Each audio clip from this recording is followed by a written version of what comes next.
Bine ați venit, dragilor din Zodia Rac, oriunde v-ați afla în această lume mare. Sunt încântată să fim din nou împreună la o nouă lectură pentru perioada 16-22 februarie, așa că, dragilor și dragile mele din Rac, această lectură este nu doar pentru cei care aveți soarele în Zodia Rac, ci și pentru ceilalți care aveți poate Luna, Venus sau ascendentul. Vă aduc aminte că este totuși o lectură generală pentru un colectiv mai mare, așa că vă rog să luați doar ceea ce va rezona cu voi și, desigur, vreau să vă readuc aminte încă un lucru, anume faptul că tarotul nu obligă și doar prezintă energiile care se află în jurul vostru, așa că luați deciziile care sunt potrivite pentru voi și păstrați doar ceea ce simțiți voi că vă ajută și rezonează cu sufletul vostru. Înainte de a începe lectura, pentru voi, dragilor din Rac, vreau să mulțumesc tuturor celor care sunteți în permanență aici și mă susțineți prin fiecare comentariu, prin fiecare gest de apreciere și fiecare gând bun care vine din partea voastră. Iar dacă sunteți aici pentru prima dată, vă urez bun venit și dacă la finalul lecturii simțiți că primiți acea claritate, acea ghidare sau acea liniște interioară de care aveți nevoie, eu vă invit cu mare drag să vă abonați și, desigur, să susțineți acest canal printr-un simplu like. Atât abonarea cât și like-ul sunt gratuite, fiind necesară decât dorința voastră. Haideți să vedem ce este important de fapt de știut pentru voi, dragii și dragele mele din Rac, în săptămâna 16-23 februarie. Să vedem ce ne spun sirenele.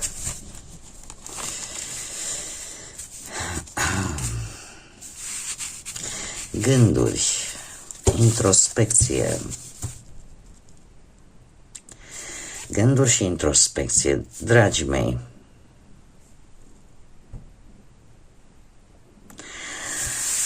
Cred că ce este cel mai important de știut pentru voi, săptămâna asta sunteți într-un moment de observare. De ce aveți în jurul vostru, de încercarea asta de a menține un echilibru și aș spune că sunteți sau aveți cel puțin energia necesară de a face un pic de balanță între acele lucruri care merită efortul vostru și altele care poate chiar vă pot distruge. Cumva este o săptămână în care, cel puțin așa ar trebui, eu sper ca cei care se regăsesc să o și facă, în care toate sacrificiile voastre să fie înțelepte. Și cumva să vă asigurați că aceste sacrificii sunt cel mai bun drum pentru voi. Este de fapt aș spune, un moment tare bun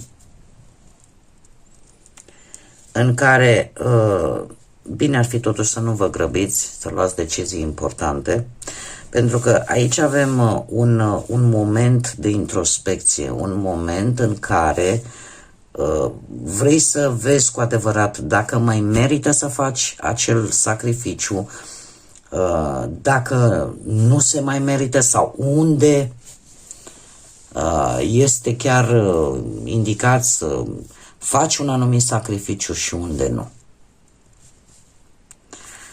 Atât de simplu. Eu aș spune că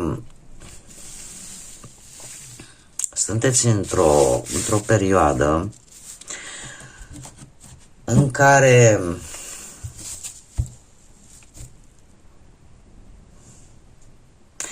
e ca un portal, să zic așa, de energie care cumva te invită să privești în interiorul tău și să-ți aliniezi cumva viața cu scopul sufletului tău. probabil că mulți dintre voi își vor da seama că trebuie să existe un echilibru. Pentru că altminteri deveniți mai vulnerabili, din punct de vedere emoțional cel puțin, decât sunteți în mod normal voi ca și energie. Haideți să vedem ce ne spune tarotul.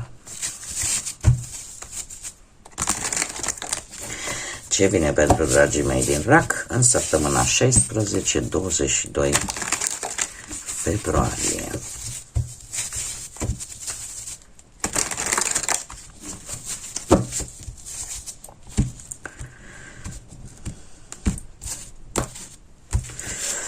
Bun. Interesant.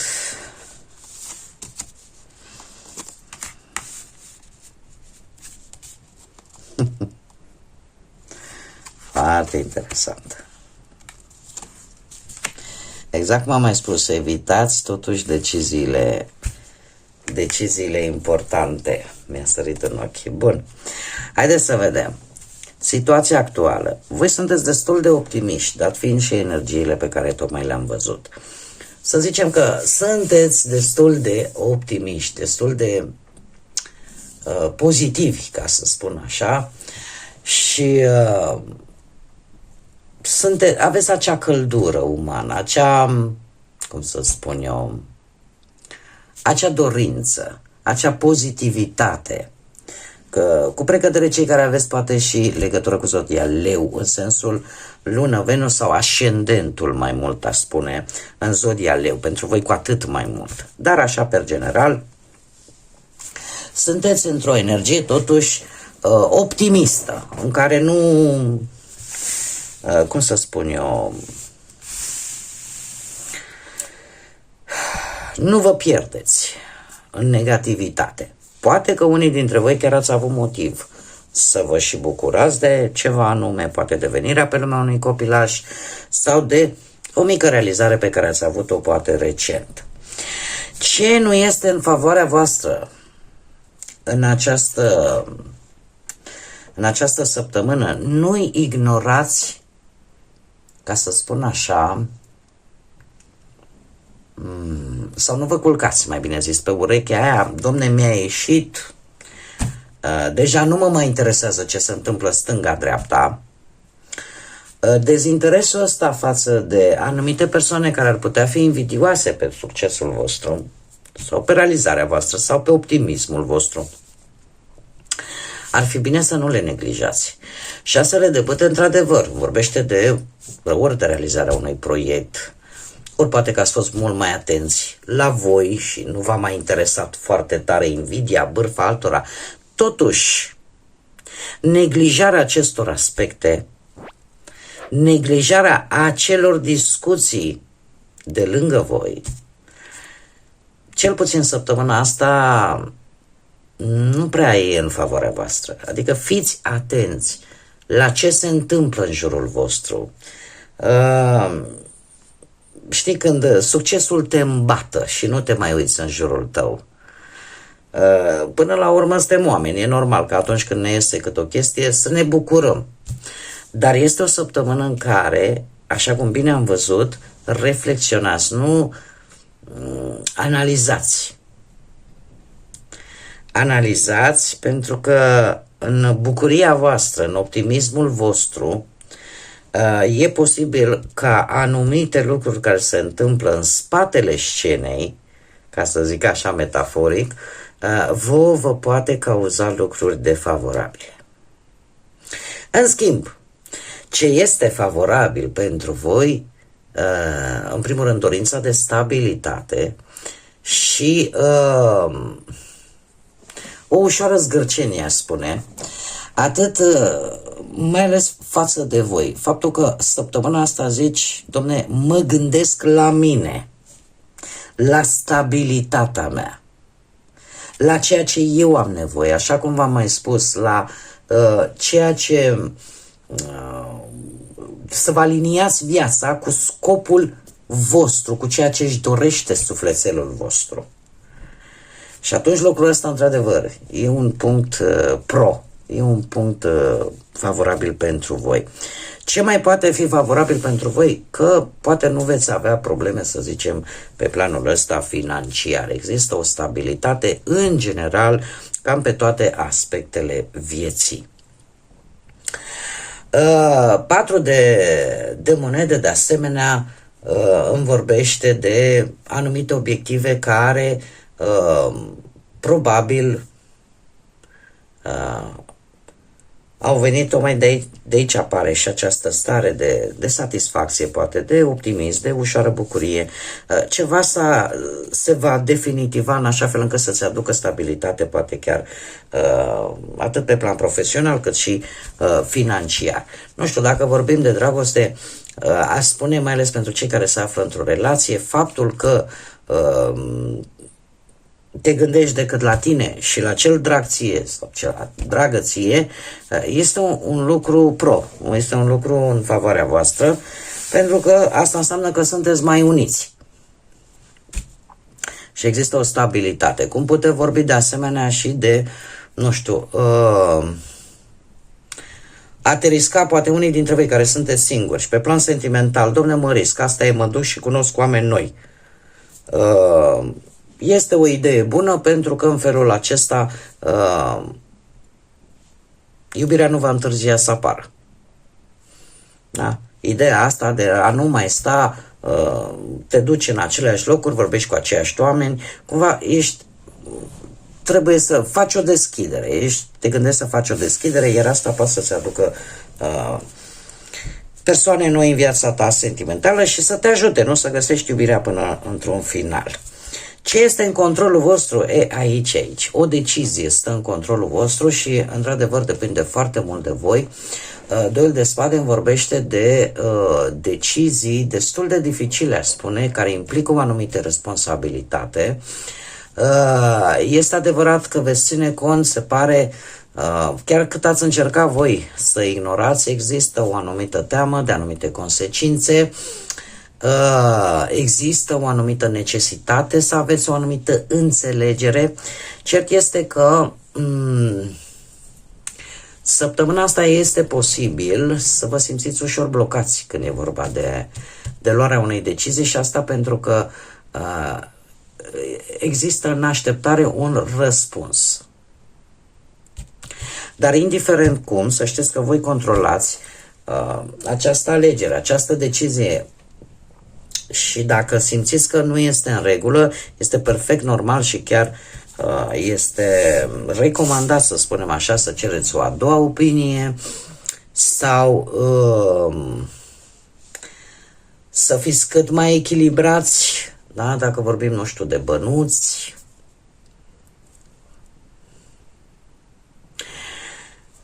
Eu aș spune că ce puteți voi controla este, de fapt, va trebui să vă bazați în această săptămână mai mult pe logică, pe informație, pe rațional și mai puțin pe instinct. Mai puțin pe instinct. Dacă se poate totuși amâna, pentru că avem aceste două energii care, mare atenție, ne vorbesc de cât se poate evitarea luării unor decizii importante.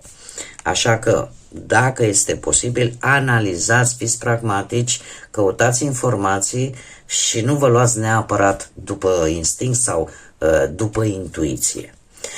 Ce nu este sub controlul vostru și este foarte interesant, pentru că avem un 2 de spade și avem Marea Preoteasă, care este arcanul cu numărul 2.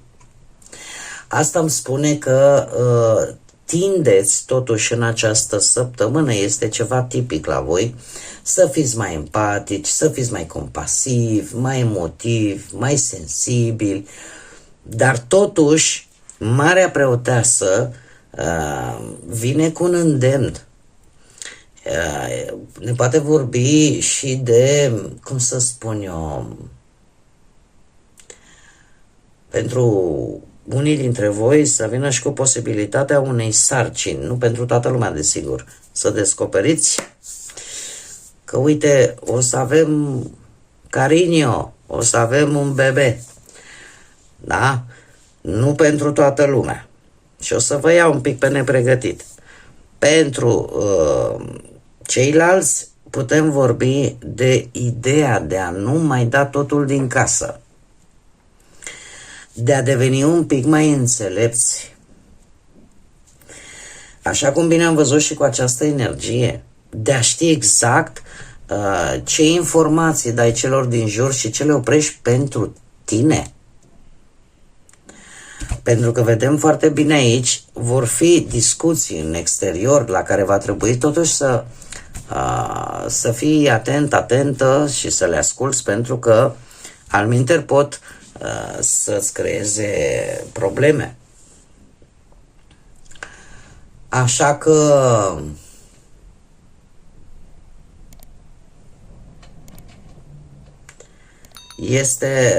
uite, pentru domn, de exemplu, această săptămână poate să le aducă, mai ales pentru cei singuri, o persoană nouă, cum bine am văzut, dar un pic ușor accesibilă, sau inaccesibilă, mă scuzați, destul de inaccesibilă și care să vă stârnească curiozitatea, cum și posibil situații cam inaccesibile și la care va trebui, depinde de voi, să căutați informații. Informații logice, raționale.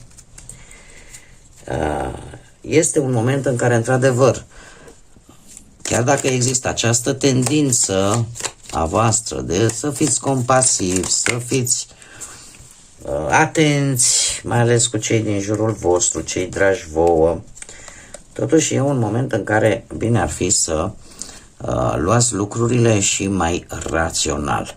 Haideți să vedem mesajul îngerilor și îl avem pe Vehuiah, care ne spune așa: acum este timpul să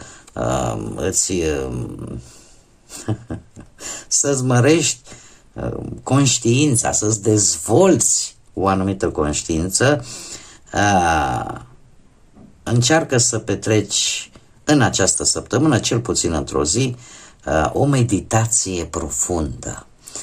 Acum, eu știu că vremurile sunt atât de tulburi pentru cei care nu o pot face. Nu știu, să stea un timp, să-și iau 10 minute, nu știu, cât se poate, cât vă doriți voi, să asculte o muzică calmă, să facă ceea ce vouă vă place și vă aduce liniște sufletească și simțiți așa că vă recompuneți, ca să spun așa, și simțiți acea energie pozitivă care intră în voi. Eu zic că de-a lungul întregii săptămâni nu ar fi rău să vă faceți un pic de timp pentru voi și pentru sufletul vostru. Mergem mai departe și avem următorul mesaj al lui Poiel, care spune așa: trezește intenția din inima ta și păstrează dorințele pe primul plan în mintea ta.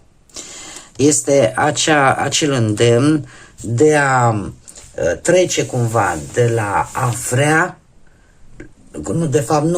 de la îmi doresc la a vrea și mai mult, de la dorință la intenție, în așa fel încât să te focusezi mai mult. Exact cum am mai spus, există această legătură între ceea ce își dorește mintea și sufletul în același timp.